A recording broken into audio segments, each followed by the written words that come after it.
Ama qadaran al-kauniyya hii haingii ndani yake madhambi. Eleweke, qadaran kauniyya ndani yake haingii madhambi, kwa sababu ni yale ambayo wewe mwanadamu huna jinsi ya kuyaacha. Kwa tusichanganye vitu viwili. Allah ameukadiria utakufa siku ya Jumatatu. Ukifa Jumatatu una dhambi? Ajali yako itatokana na gari. Ikitokea kwa gari utakuwa na dhambi? Hauna. Pamoja na kwamba qadaran sharia huko tumekataza la tulqu bi aidikum ila taluka, msijipeleke wenyewe. Lakini je, inajuzu mtu kutolea hoja kwa kitu asichokijua?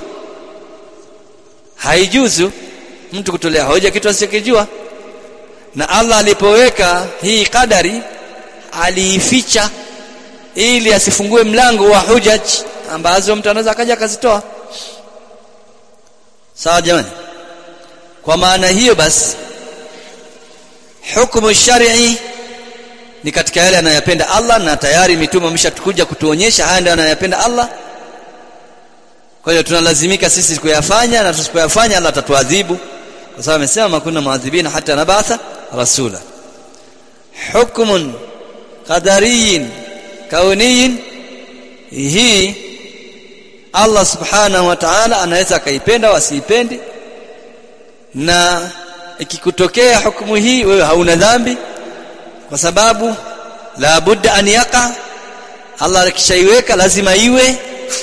Lakini hii shar'i kad yaqa kad la yaqa, na kule kupatikana kutokea kwake katika hii hukumu shar'i ya kisheria au kutokupatikana kwake ni kwa sababu Allah amempa mwanadamu matakwa, na amempa mwanadamu uwezo wa kufanya, na amempa mwanadamu uwezo wa kutokufanya. Mwanadamu anapofanya maasi anafanya kwa kutaka kwake, kwa sababu Allah kisha mkataza asifanye. Sasa kwa anakuwa amekhalifu maamrisho ya Allah subhanahu wa ta'ala. Kwa hiyo wewe unaadhibiwa kwa sababu umekhalifu maamrisho ya Allah aliyekuwa anayajua. Na yule ambaye aliacha kufanya maasi analipwa mema kwa sababu ametekeleza kuacha kile ambacho Allah subhanahu wa ta'ala amemkataza kufanya, aliyekuwa anaweza. Na kwa sababu hiyo ndiyo maana kila ambacho mwanadamu atakwenda kukifanya katika maasi basi ni katika yale ambayo anaweza. Kila ambacho atakachoacha mwanadamu ni katika yale ambayo anayeweza, na kila ambacho atakacho kifanya katika mema ni katika yale ambayo anayeweza, na kila ambacho atakacho kufanya katika mema ni katika yale ambayo anayeweza. Allah akasema fattaqullaha mastata'tum, mcheni Allah kwa vile ambavyo mnavyoweza. Yani istitaa katika utendaji inahitajika, lakini sio istitaa katika uachaji. Kana kwamba sala la kuacha istitaa tayari imetangulia mutlaka. Mfano kuiba, mtu anaweza akasema mimi siwezi kuacha kuiba. Hadha kadhib. Huwezi kuacha kuiba vipi?